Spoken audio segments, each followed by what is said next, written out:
In this video, I'll show you how to change your daily budget in Google Ads so you can control how much your campaign spends each day. Start by signing in to your Google Ads account and clicking Campaigns in the left navigation menu. This opens the campaign table where you can see key columns like status, budget, and performance metrics. Find the campaign whose budget you want to adjust and locate the budget column in that row. Hover over the current amount and click the pencil icon or editable field that appears.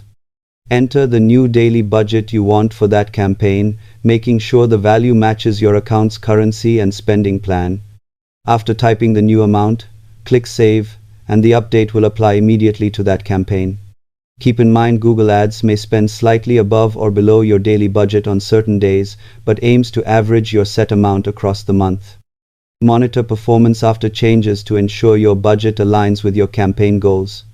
Subscribe for more honest digital marketing tutorials.